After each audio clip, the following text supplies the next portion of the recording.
वल्क़लम वमा यस्तूरून।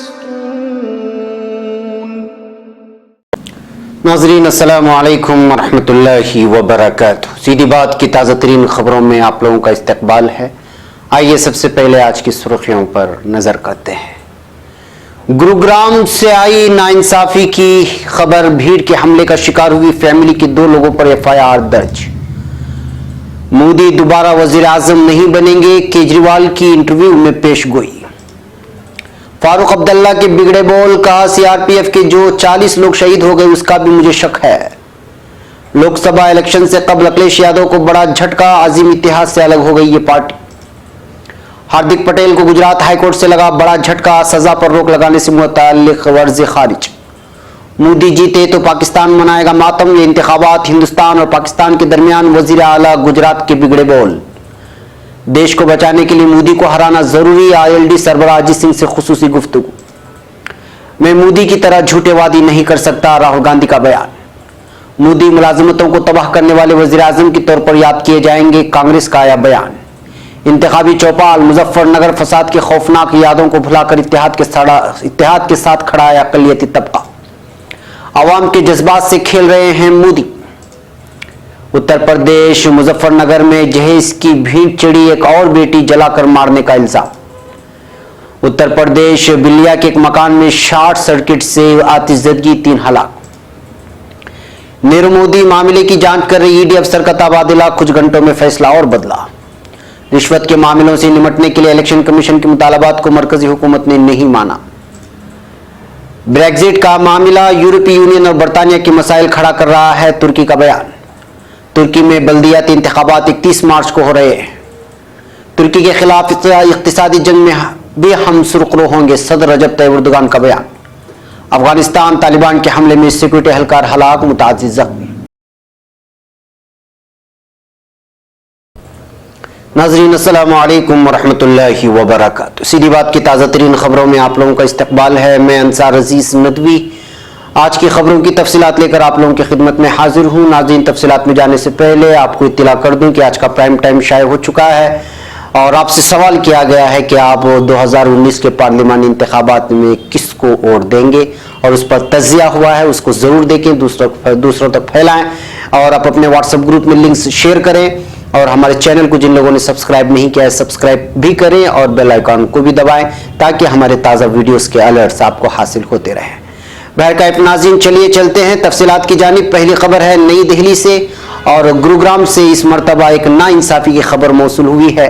गुरुग्राम में होली के दिन 21 मार्च को एक मुस्लिम फैमिली पर भीड़ के हमले के एक हफ्ते बाद मुतासिरा फैमिली के खिलाफ ही FIR दर्ज कर ली गई है, जो इस वक्त मौजूए बहस बनी हुई है और मुस्लिम फैमिली के खिलाफ नाइंसाफी की बात की जा रही है। मुतासिरा फैमिली अपना घर बेचकर वापस उत्तर प्रदेश के बागपत लौटने का मंसूबा बना रही है। द सिटीजन की रिपोर्ट के मुताबिक इस मामले में कलीदी मुलजिम ने मुतासिरा फैमिली के 2 लोगों के खिलाफ FIR दर्ज कराया है। ये मामला IPC की दफा 323 और 324 के तहत दर्ज किया गया है। भीड़ के हमले में जख्मी दिलशाद ने बताया कि पुलिस ने IPC की दफा 307 और कत्ल की कोशिश के तहत उनके खिलाफ मामला दर्ज किया। उन्होंने कहा, हमें जुमा की सुबह बताया गया कि IPC की दफा 307 के तहत हमारी फैमिली के मेंबरों के खिलाफ मामला दर्ज कर लिया गया है। फैमिली पर हमले के बाद गुज़श्ता एक हफ्ते में तकरीबन दर्जन भर लोगों को गिरफ्तार किया गया है। दिलशाद ने कहा, मैं समझ नहीं पाया कि ये किस तरह का सिस्टम है। पूरी दुनिया ने वीडियो में देखा है कि हम पर हमला किया गया है। मेरे हाथ टूट गए थे। मेरी फैमिली के लोग अभी भी अस्पताल में हैं और अब पुलिस ने हमारे खिलाफ मामला दर्ज कर लिया है। ये तो सरासर नाइंसाफी है। उन्होंने कहा, मुतासिरा फैमिली के खिलाफ मामला दर्ज करने का इस हुकूमत में चलन बन गया है। ऐसा इसलिए किया जाता है ताकि मुतासिरा इंसाफ पाने की उम्मीद छोड़ दे। ये अफराजुल मामले में भी हुआ, पहलू खान के मामले में, और अब हमारे साथ भी ठीक ऐसा ही हो रहा है। दिलशाद की कही बातों से फैमिली के दूसरे मेंबरों ने भी इत्तेफाक किया है, लेकिन उन्होंने किसी तरह की दिक्कत से बचने के लिए अपना नाम जाहिर न करने की शर्त रखी। फैमिली के एक मेंबर ने कहा, हम यहाँ 1 दहाई से भी ज्यादा वक्त से रह रहे हैं। हमने इस घर को बनाने में काफी पैसा खर्च किया है। हमारा यहाँ बाशापुर में फर्नीचर का अच्छा कारोबार चल रहा है, लेकिन होली के दिन जो कुछ हुआ इससे हमारा यकीन डगमगा गया है। उन्होंने कहा, भीड़ घर में घुसी और हमें पीटना शुरू कर दिया। उन्होंने फैमिली के लोगों को पाकिस्तान जाने को कहा, वो भी तब जब हमारी छत पर हिंदुस्तान का तिरंगा लहरा रहा है। अब हमारे घर वालों के खिलाफ मामला दर्ज कर लिया गया है। हम इस जगह को छोड़कर अपने मोरिसी गांव बागपत या किसी और जगह जाना चाहते हैं जो हमारी कम्युनिटी के लिए महफूज हो। यहाँ सिर्फ 2 मुस्लिम फैमिली रहते हैं।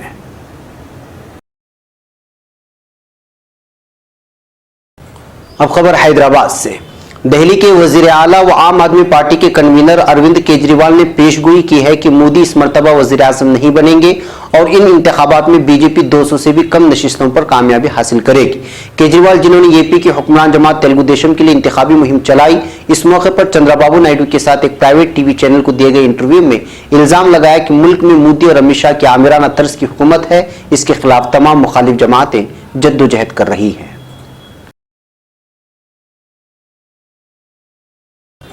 अब खबर जम्मू कश्मीर से।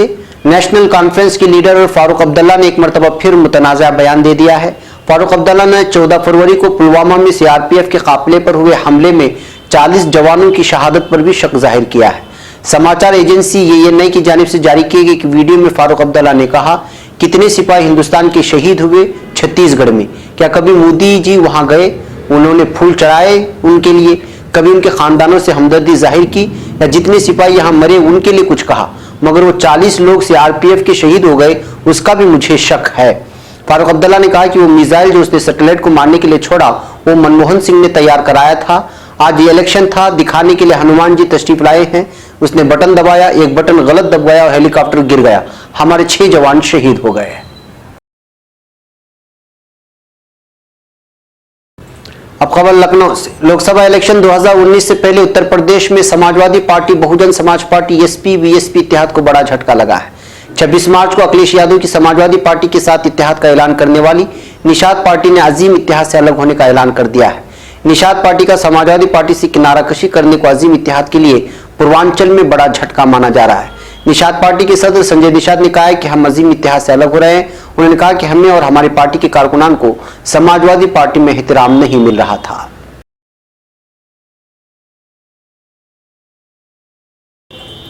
अब खबर गुजरात से। गुजरात हाईकोर्ट ने कांग्रेस में हाल ही में शामिल हुए पाटीदार आरक्षण आंदोलन समिति के साबिक लीडर हार्दिक पटेल को आज सख्त धचका देते हुए एक निचली अदालत से मिली उनकी सजा पर रोक लगाने से मुतालिक अर्जी आज खारिज कर दी है। हार्दिक ने गुज़िश्ता 8 मार्च को अर्जी अदालत में इसलिए दी थी ताकि उनके लोकसभा इंतखाब लड़ने में कोई दिक्कत ना आए। जस्टिस येजी और येजी की अदालत ने इस मामले में समाअत कल मुकम्मल कर ली थी और आज अपना फैसला सुनाया। उनके वकील IH सैयद और रफीक लोखंडवाला और सलीम सैयद की दलील थी कि उनके मुवक्किल के खिलाफ निचली अदालत ने बगैर सबूत के ही सजा दे दी है। उन्होंने ये भी दलील दी कि कत्ल गैर आमद के एक मामले में सजा के बाद रुकने पार्लियामान का ओहदा गंवाने वाले पंजाब के वजीर और साबिक क्रिकेटर नवजोत सिंह सिद्धू को सुप्रीम कोर्ट से मिली राहत के तर्ज पर हार्दिक को राहत मिले। हालांकि सरकारी वकील ने इसकी मुखालिफत करते हुए कहा कि हार्दिक के मामले का मुआवजा सिद्धू के मामले से नहीं किया जा सकता। अब खबर वडोदरा से।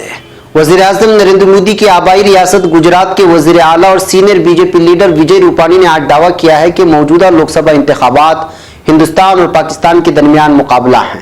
विजय रूपानी ने यहां बीजेपी उम्मीदवार रंजन बेन भट्ट की नामजदगी के मौके पर मुनाकिदा इजलास में कहा कि इंतखाबात अगर बीजेपी और नरेंद्र मोदी जीतते हैं तो पाकिस्तान में मातम होगा, लेकिन अगर कहीं कांग्रेस जीत गई तो वहां आतिशबाजी छोड़ी जाएगी और त्यौहार मनाया जाएगा।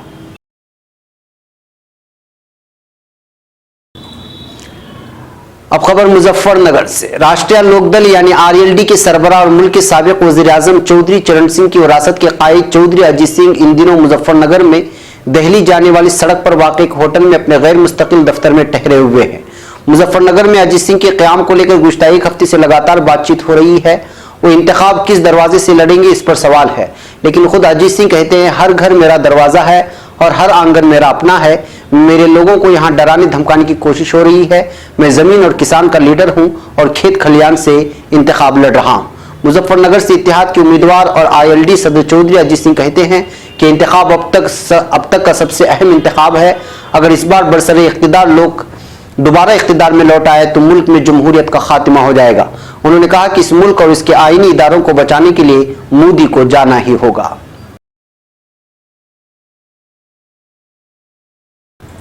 अब खबर करनाल से। कांग्रेस सदर राहुल गांधी ने आज दावा किया है कि वजीर आजम नरेंद्र मोदी की तरह झूठे वादे नहीं कर सकते। हरियाणा कांग्रेस राब्ता कमेटी की परिवर्तन बस यात्रा के दौरान जग्गाधेरी, रादौर, लाडू और इंद्री और करनाल जैसी जगहों पर रैलियों और अवामी जलसों से खिताब करते हुए राहुल गांधी ने कहा कि इस इलेक्शन में मुल्क में दो नजरियात की जंग है, जिसमें एक तरफ बीजेपी आरएसएस की मुल्क को बांटने, नफरत फैलाने का नजरिया है और दूसरी तरफ कांग्रेस का आम लोगों में भाईचारा, मोहब्बत और लोगों को जोड़ने का नजरिया है। एक और खबर नई दिल्ली से। कांग्रेस ने वजीर आजम नरेंद्र मोदी को अपनी मुद्दतकार में सबसे ज्यादा रोजगार के मौके फराहम करने के दावे को गलत बताते हुए कहा है कि हकीकत तो यह है कि नोटबंदी और जीएसटी को जल्दबाजी में नाफिज करने के फैसले से सिर्फ 2018 में ही 1 करोड़ लोगों का रोजगार छिन गया है। कांग्रेस के सीनियर तर्जुमान जयराम रमेश ने यहां पार्टी की ब्रीफिंग में कहा कि नरेंद्र मोदी हकीकत पर पर्दा डालने की कोशिश कर रहे हैं। रोजगार के सिलसिले में हुकूमत की एक नहीं 3 रिपोर्टों को दबाकर रखा गया है। नरेंद्र मोदी के दौरे इख्तिदार में मुल्क में रोजगार के मौके का सबसे ज्यादा नुकसान हुआ है। अब खबर नई दिल्ली से। कांग्रेस ने हफ्ते के रोज वजीर आजम नरेंद्र मोदी पर असल मसाइल से बचने का इल्जाम आयद करते हुए कहा है कि वो सियासी फायदा उठाने के लिए आवाम के जज्बात से खेल रहे हैं। कांग्रेस के कदावर रहनुमा आनंद शर्मा ने पार्टी हेडक्वार्टर में खुसूसी प्रेस कॉन्फ्रेंस में कहा कि वजीर आजम गुज़िश्ता 5 बरस के दौरान अपनी हुकूमत के कारनामे पर बात करने से बच रहे हैं। इनके दौरे इख्तिदार में हिंदुस्तानी माईशत डगमगाई है और तमाम इशारे इसकी गवाही दे रहे हैं। बरामद की सतह पर 2014 के बराबर है और गैर मुल्की डायरेक्ट सरमायाकारी एफडीआई घट रही है। नौजवानों के लिए रोजगार नहीं है और माईशत तबाह हो चुकी है, कारखाने बंद हो रहे हैं। उन्होंने कहा कि नरेंद्र मोदी अपनी तकरीरों में उन सरकते मसाइल पर बात नहीं कर रहे हैं, बल्कि मुल्क की मजबूती की बात कर रहे हैं। मुल्क का मजबूत बनना एक अमल मुसलसल है, लेकिन वजीर आजम ने खुद को मुल्क समझ लिया है। अब खबर मुजफ्फरनगर से। मुजफ्फरनगर के गांव हैबतपुर में जुमा के रोज 28 साल सोनिया की मौत मुश्तबा हालत में जलने से हो गई है।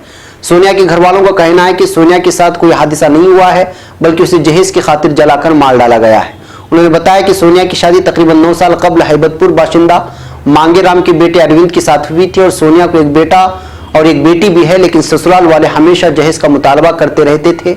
सोनिया के घर वालों का कहना है कि मुतालबा पूरा न होने की वजह से लगातार उस पर जुल्म किया जा रहा था। पुलिस ने लाश का पोस्टमार्टम कराने के बाद तफ्तीश शुरू कर दी है। खबरों के मुताबिक सोनिया के वालिद धीर सिंह ने शोहर, सास, ससुर और ननद के खिलाफ कत्ल का केस दर्ज कराया है। अब खबर बिलिया से। उत्तर प्रदेश के जिला बिलिया के रेवती थाना इलाके में बिजली की शॉर्ट सर्किट से एक मकान में आग लग गई। इससे 2 खातून और एक मासूम की मौत हो गई है, जबकि दीगर 2 शदीद तौर से झुलस गए हैं। पुलिस सुपरिंटेंडेंट देवेंद्र नाथ ने शनिचर को बताया कि चौबे छपरा गांव में जुमा की रात हादसा पेश आया।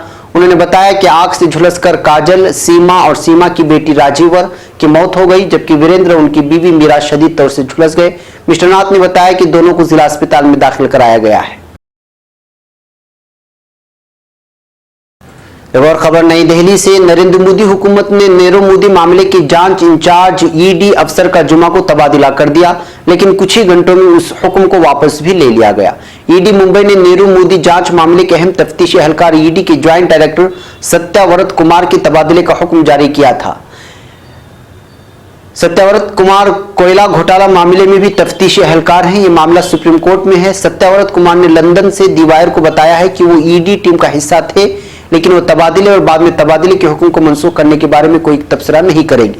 सीनियर अफसरों का कहना है कि सत्याव्रत कुमार को जारी किए गए तबादले के हुक्म के बारे में वजीर खजाना अरुण जेटली को जानकारी थी।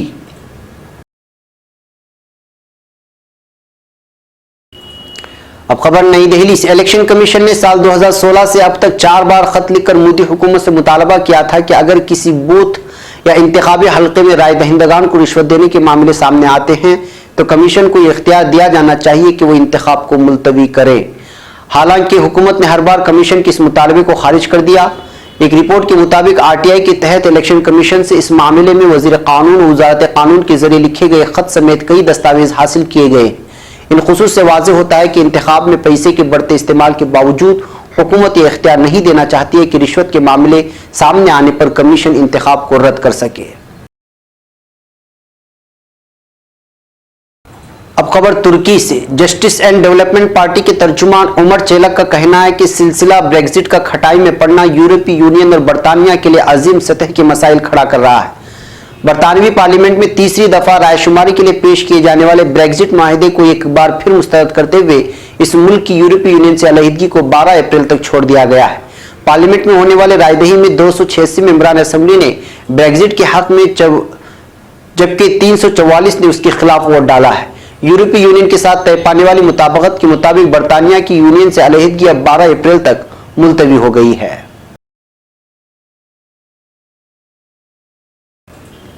अब खबर तुर्की से। तुर्की में 5 साल की मुद्दत के लिए मुंतखब होने वाली बल्दियाती इंतजामिया के लिए इंतखाबात 31 मार्च 2019 को मुनक्किद हो रहे हैं। इस हवाले से तमाम तर पार्टियां मुकम्मल कर ली गई हैं और राय दहिंदगान कल अलसुबह पोलिंग स्टेशनों का रुख भी करेंगे। कल के इंतखाबात में बल्दिया मेयर, बल्दिया मजलिस अरकान और काउंसलरों का इंतखाब किया जाएगा। इंतखाबात में AK party, nationalist movement party, republican people's party, आज़ाद तुर्की party, grand union party, democrat party, democratic left party, अवामी डेमोक्रेटिक पार्टी, अच्छी पार्टी, सआदत पार्टी, तुर्की कम्युनिस्ट पार्टी और वतन पार्टी हिस्सा ले रहे हैं। एक और खबर तुर्की से। सदर रजब तैयब एर्दोगान ने हालिया अय्याम में इक्तिसादी हमलों की तरफ इशारा करते हुए कहा है कि हम जिस तरह दहशतगर्दी का खिला कमा करने पर पुरआज़्म है, इसी तरह इक्तिसादी दहशतगर्दी का भी डटकर मुकाबला करेंगे। सदर आक पार्टी के रहनुमा रजब तैयब एर्दोगान ने इस्तांबुल के इलाके कागज खाने में अवामी जलसे से खिताब किया। तुर्की के बैनुल-अक़वामी मालियाती फंड से इक्तिसादी ताल्लुकात खत्म होने की वजाहत करते हुए सदर एर्दोगान ने कहा कि अब हमारा IMF से कोई लेना देना नहीं, हमारा कर्जा खत्म हो चुका है। हालिया अय्याम में इक्तिसादियात के जरिए तुर्की पर दबाव डालने की कोशिश करने वालों की जानिब इशारा करते हुए जनाब एर्दोगान ने कहा कि चाहे ये अंदरूनी मुल्क से हो या बैरून मुल्क से, इस मुल्क के अवाम की रोजी पर अपनी निगाहें गाड़ने वालों को हम हरगिज दरगुजर नहीं करेंगे। हम जिस तरह दहशतगर्दी का खात्मा करने पर अटल हैं, इसी तरह हमारी मईशत को कारी ज़रब लगाने वालों को भी सबक सिखाकर छोड़ेंगे। मसले शाम का भी जिक्र करते हुए उन्होंने कहा कि इंतखाबात के बाद पहला आम मसला शाम को मुमकिन हद तक मुज़ाकरात के जरिए वगरना मैदान जंग में कतई तौर पर हल करेंगे। उन्होंने कहा कि कल से इंतखाबात के बाद हम पीर के रोज से नए वलवले जज्बे के साथ अपने सफर को जारी व सारी रखेंगे। अब खबर अफगानिस्तान से। तालिबान अस्करियत पसंदों ने अफगानिस्तान के शिमाली सूबे बदख्शां की तहसील आरगन छावा पर धावा बोला है। बदख्शां के गवर्नर के तर्जुमान नायक नजारी ने प्रेस को बताया है कि तालिबान ने कल रात आरगन छावा पर हमला किया, जिसके पास झड़प झड़ी। कई घंटों तक जारी रहने वाली झड़प के बाद सिक्योरिटी कुव्वतों की तहसील के मरकज को तर्क करने पर मजबूर होने का जिक्र करते हुए नजारी ने बताया कि झड़प में 4 पुलिस एहलकार हलाक हो गए जबकि 4 जख्मी हो गए।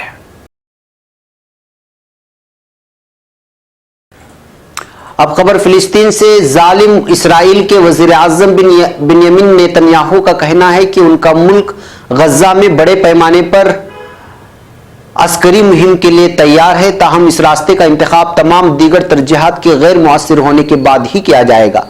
एक खबर के मुताबिक नेतन्याहू 9 अप्रैल के इंतखाबात से कबल गजा पर सियासी दबाव बढ़ाना चाहते हैं, जबकि उन्हें इंतखाबात में साबिक फौजी सरबराह बेनी गाटर्स की सूरत में उन्हें सख्त मुकाबले का भी सामना होगा। गजा की सरहद पर अस्करी कुव्वतों से मुलाकात के बाद गुफ्तगू करने वाले इसराइली वजीर आजम का कहना था कि जंग हमारा आखिरी हरबा होगा। तमाम इसराइली शहरियों को मालूम होना चाहिए कि अगर जामे मुहिम की जरूरत पड़ी तो हम दीगर तमाम इम्कानात मालूम होने के बाद उसे मजबूत और पुरतहफ़्फ़ुज़ तरीके से अंजाम देंगे। नाज़रीन, ये थी आज की ताज़ा तीन खबरें। अगली ताज़ा तीन खबरों के साथ फिर आपसे मुलाकात होगी। हमारी पूरी टीम को यहाँ पर इजाज़त दें। अस्सलामु अलैकुम वरहमतुल्लाहि वबरकातुहू।